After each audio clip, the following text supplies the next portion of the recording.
Hello అందరికి welcome back to Dolly dumplings. ఇవాళ video వచ్చేసి కొబ్బరి బర్ఫీని ఎలా చేసుకోవాలో ప్రాసెస్ ఏందో చూసేద్దాము.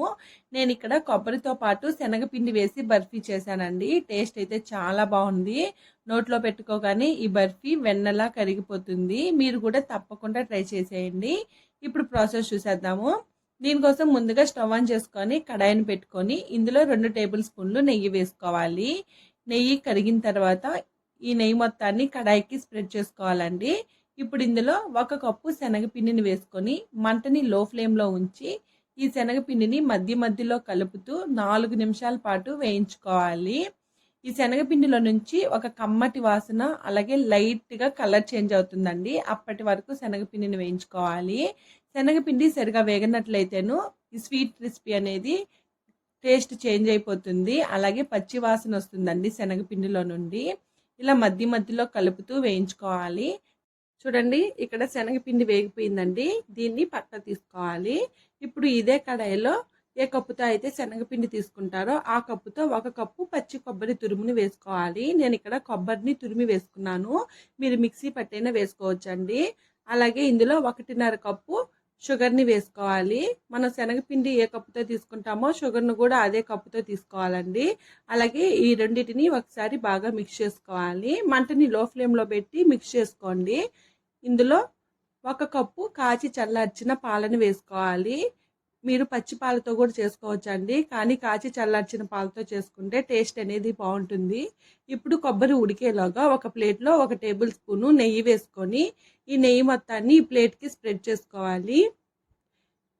ఇప్పుడు దీన్ని పక్క పెట్టేసుకొని ఒకసారి కొబ్బరి ఉడికిందో లేదో చెక్ చేసుకొని కలుపుకోవాలండి. చూడండి, ఇక్కడ మనం షుగర్ వేసాం కదా, షుగర్ కూడా బాగా మెల్ట్ అయిపోయి కాస్త పలచగా అయ్యింది కదండి. ఇది కాస్త తిక్కుగా అయ్యే వరకు ఉడికించుకోవాలి. ఇప్పుడు ఇలా కాస్త తిక్కుగా అయిన తర్వాత మనం వేయించి పెట్టుకున్న శనగపిండిని కొద్దిగా వేసుకుంటూ మంటని లో ఫ్లేమ్లో ఉంచి కలుపుకోవాలి. అలాగే రిమైనింగ్ శనగపిండిని కూడా వేసుకొని ఉండలేమీ లేకుండా బాగా మిక్స్ చేసుకోవాలండి. మీరు కంటిన్యూస్గా కలుపుతూ మిక్స్ చేసుకోవాలి, లేదంటే ఉండలు కట్టే ఛాన్సెస్ ఉంటుంది. ఇలా బాగా మధ్యలో కలుపుతూ కనీసం దీన్ని ఒక 20 నిమిషాల పాటు ఉడికించుకోవాలి. చూడండి, ఇక్కడ కాస్త తిక్కుగా అయ్యింది కదండి. మరో కాస్త తిక్కుగా అయ్యే వరకు ఉడికించుకోవాలి. అలాగే ఇందులో మధ్యలో నెయ్యి కానీ నూనెని కానీ యాడ్ చేసుకుంటూ కలుపుతూ ఉడికించుకోవాలి. నాకైతే ఇక్కడ ఒక 1/2 కప్పు వరకు నెయ్యి పట్టింది. మీరు నెయ్యికి బదులు నూనెని కూడా వేసుకోవచ్చండి. స్వీట్ రెసిపీస్లో నెయ్యి వేసుకుంటేనే టేస్ట్ అనేది బాగుంటుంది. ఇలా కలుపుకున్న తర్వాత ఇందులో 1 టేబుల్ నేను ఇక్కడ యాలకుల్ని షుగర్లో వేసుకొని మిక్సీ పట్టుకున్నానండి. దానికోసమే ఇలాచీ పౌడర్ తెల్లగా ఉంది. ఇలా మధ్యలో మిక్స్ చేసుకుంటూ 2 నిమిషాల పాటు మళ్ళీ ఉడికించుకోవాలి. మనకి ఇక్కడ బర్ఫీ కన్సిస్టెన్సీ రెడీ అయ్యే వరకు ఉడికించుకోవాలండి. మనకి బర్ఫీ కన్సిస్టెన్సీ రెడీ అయిందో లేదో చెక్ చేసుకోవడం కోసం స్పూన్కి కాస్త బర్ఫీ మిశ్రమాన్ని తీసుకొని చేతికి కాస్త తడిని అప్లై చేసుకొని ఒక రౌండ్ బాల్ లాగా చుట్టినట్లయితేను బాల్ షేప్లో వస్తే బర్ఫీ కన్సిస్టెన్సీ రెడీ అయిపోయినట్టు అర్థం అండి. దీన్ని ఒకసారి బాగా మిక్స్ చేసుకొని మనం ముందుగా నెయ్యిని స్ప్రెడ్ చేసుకున్న ప్లేట్లోకి ఈ మిశ్రమాన్ని తీసుకోవాలి. అలాగే బర్ఫీ కన్సిస్టెన్సీ రెడీ అయిందో లేదో చెక్ చేసుకోవడం కోసం చేతికి తడిని ఖచ్చితంగా అప్లై చేసుకోండి, లేదంటే చేయి కాలే ఛాన్సెస్ ఉంటుంది. ఇలా ఈ మిశ్రమాన్ని అంతా కాస్త ప్లేట్లో పలచగా స్ప్రెడ్ చేసుకోవాలి. అలానే మరీ పలచగా స్ప్రెడ్ చేసుకోవద్దండి. 1 ఇంచు మందం ఉండేలాగా స్ప్రెడ్ చేసుకోండి.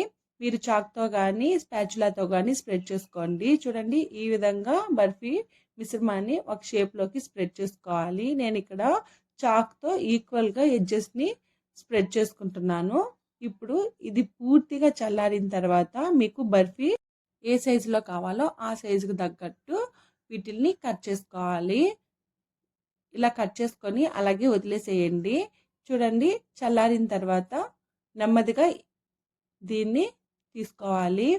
అంతేనండి, కొబ్బరి బర్ఫీ రెడీ అయిపోయింది. కొబ్బరి బర్ఫీలు పైన గట్టిగా లోపల సాఫ్ట్గా చాలా బాగుంటాయండి. తినే కొద్దీ తినాలనిపిస్తుంది. చూసారు కదా కొబ్బరి బర్ఫీల్ని ఎలా చేసుకోవాలో ప్రాసెస్ ఏందో. ఈ వీడియో మీకు నచ్చింది. మరిన్ని వీడియోస్ కోసం మన ఛానల్ని సబ్స్క్రైబ్ చేసుకోండి. Thank you for watching.